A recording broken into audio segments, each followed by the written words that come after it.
Bismillahirrahmanirrahim. Assalamualaikum warahmatullahi wabarakatuh. Halo rekan-rekan semua, kembali lagi dengan saya Usman dalam channel Usmanogi. Baik Bapak Ibu, di kesempatan yang baik ini kami kembali akan berbagi info terbaru seputar rekrutmen P3K Guru di tahun 2022.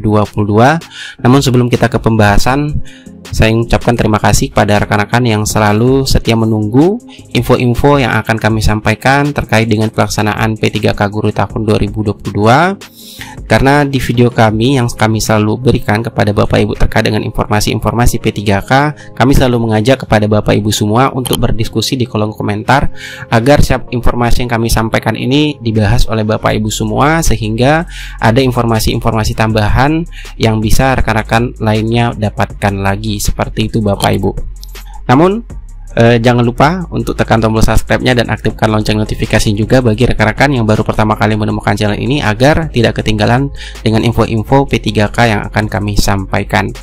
Baik Bapak Ibu, kita langsung saja bahas terkait dengan penempatan ataupun pemilihan formasi untuk P3K Guru tahun 2022. Namun sebelumnya tentunya kami selalu menyampaikan sumber informasi yang akan kami sampaikan. Nah, di sini sumber informasi ini tentunya kami dapatkan yang valid ya Bapak Ibu. Nah, ini adalah hasil dari audiensi. Kita kembali menjadikan referensi kita hasil audiensi P3K yang dilakukan oleh Forum Guru Honor Lulus Passing Grade seluruh Indonesia, yang tentunya juga kita berterima kasih kepada Forum Guru Honor ini yang sudah berjuang untuk memperjuangkan status rekan-rekan sekalian, yaitu untuk menjadi ASN P3K. Begitu luar biasa perjuangan dari Forum Guru Honor Lulus Passing Grade yang sampai langsung ke Kemendikbud ya, menyampaikan aspirasi ataupun tuntutan bagi rekan-rekan semua yang sudah lulus passing grade. Nah, di laporan singkat ataupun hasil audiensi ini kita fokuskan saja mengenai untuk membahas penempatan ataupun pemilihan formasi ya Bapak Ibu, karena dari hasil audiensi ini sebagian besar juga sudah kita sampaikan di video-video sebelumnya, seperti mengenai penjelasan Permen Pan RB ya, pasal 5 ayat 1 bahwasanya itu ada pelamar Pertas 1, Pertas 2, Pertas 3, di mana untuk Pertas tersebut tidak lagi ada tes kognitif dengan sistem CAT, artinya hanya melalui verifikasi ataupun validasi dari Kemendikbud ya, terkhusus untuk yang tahap 1, maksud kami Pertas 1 itu bisa menggunakan hasil seleksi di tahun 2021. Nah, kemudian ini kita tidak sampaikan yang nomor 2. Nah, ini untuk penjelasan yang sudah kami sampaikan sebelumnya. Dan yang perlu juga kita ulang lagi ya, karena kami ulang dulu terkait dengan pemenuhan kebutuhan ya. Untuk pemenuhan kebutuhan di tahun 2022 itu nanti berdasarkan kuota Bapak Ibu ya. Bahwasanya pemenuhan kebutuhan kuota bagi pelamar Pertas 1 yang lulus passing grade itu berdasarkan urutan. Yang pertama THK 2, honor negeri, lulusan PPG, guru swasta. Jadi ini perlu kita garis bawahi terlebih dahulu mengenai pemenuhan kebutuhan ini. Kemudian untuk pada seleksi P3K tahun 2022 yaitu tidak ada lagi pergeseran antara sekolah ya, guru honorer sekolah induk yang dengan tidak melihat formasi melainkan berdasarkan kuota kebutuhannya.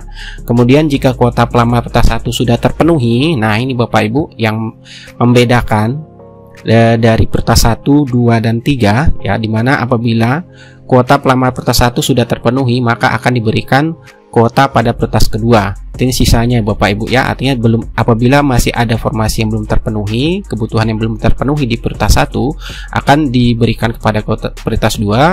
Begitu pula apabila masih ada kuota kebutuhan yang belum terpenuhi maka akan diberikan ke Pertas 3, dan apabila di Pertas 3 belum terpenuhi kuotanya, masih ada kebutuhan kuota yang belum terpenuhi diberikan kepada pelamar umum. Nah, begitu secara berurutan Bapak Ibu.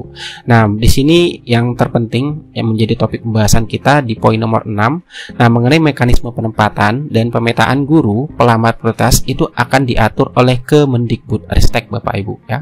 Akan diatur oleh Kemendikbud Ristek mengenai mekanisme penempatan untuk di tahun 2022, karena Kemendikbud itu sudah melakukan perhitungan pemetaan guru ya untuk seluruh wilayah Indonesia, artinya sudah dihitung Bapak Ibu yang terkhusus yang sudah lulus passing grade yang 193.000 sekian, itu sudah dilakukan perhitungan pemetaan secara seluruh wilayah Indonesia terkait dengan kuota kebutuhan guru ya, untuk perhitungan pemetaannya. Jadi nanti ini diatur oleh semuanya Kemendikbudristek dengan sistem ya, dengan sistem yang telah ditentukan berdasarkan ketersediaan kuota tadi Bapak Ibu. Nah, kemudian jika satu sekolah jumlah guru lulus PG itu melebihi kuota kebutuhan sekolah tersebut, maka akan dicarikan sekolah lain yang lebih membutuhkan,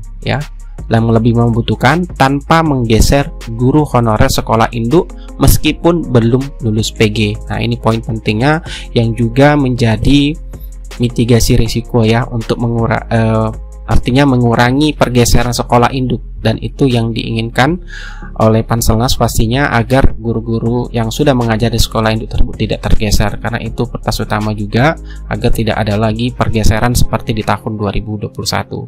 Selanjutnya poin ke-8 kita lihat di sini Bapak Ibu, apabila jumlah guru lulus PG melebihi kebutuhan kuota Pemda, maka akan menunggu kuota tahun berikutnya dengan tetap memperhitungkan kelulusan guru yang lulus PG.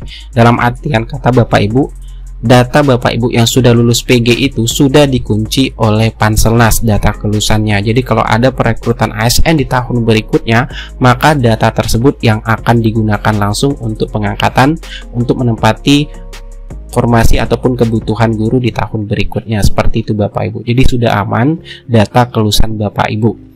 Nah, kemudian Kemendikbud tentunya nanti akan melakukan sosialisasi ke pemerintah daerah tentang mekanisme baru seleksi ASN P3K tahun 2022 Bapak Ibu.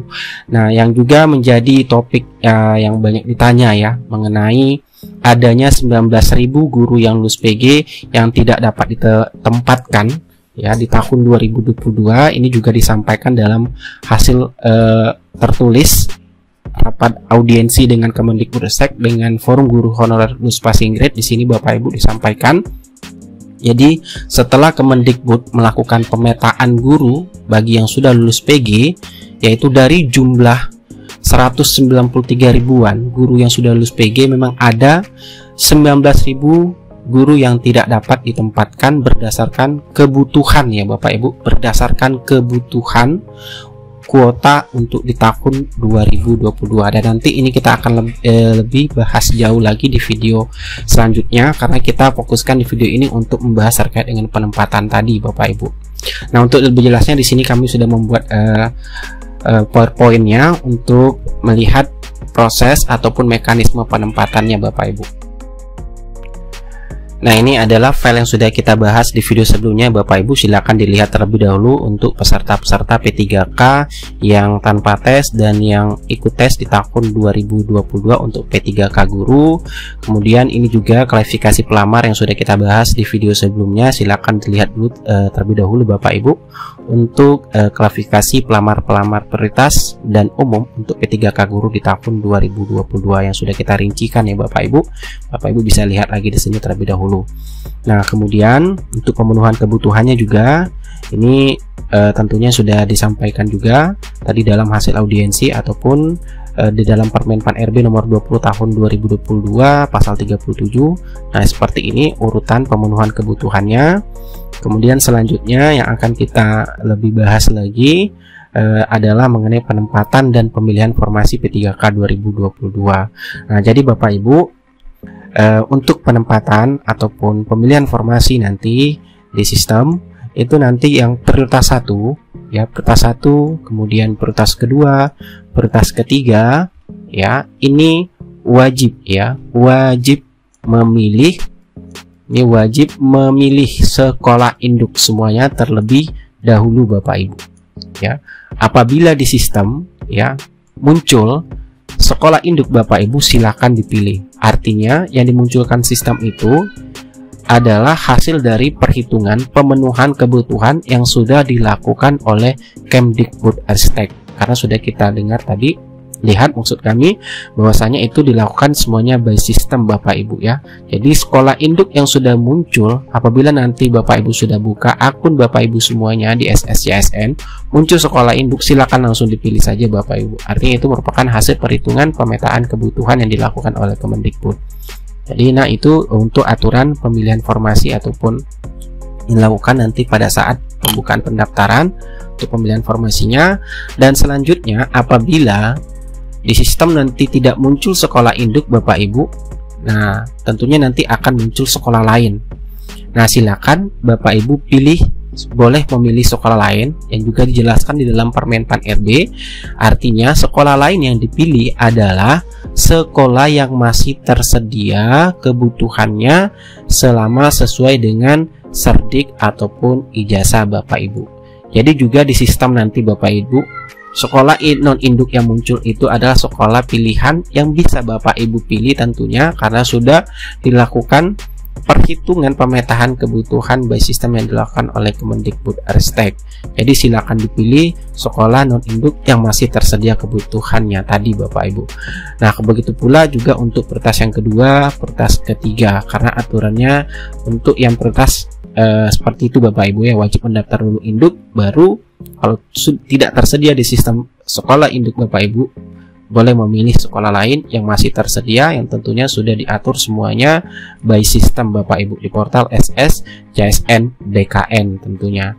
Dan bagaimana dengan pelamar umum? Nah, tentunya untuk yang pelamar umum itu menunggu apabila dari kuota yang belum terpenuhi atau kuota kebutuhan dari prioritas 1, prioritas kedua yang masih ada kosong yang belum terpenuhi, tentunya nanti pelamar umum itu bisa memilih bebas seluruh wilayah Indonesia.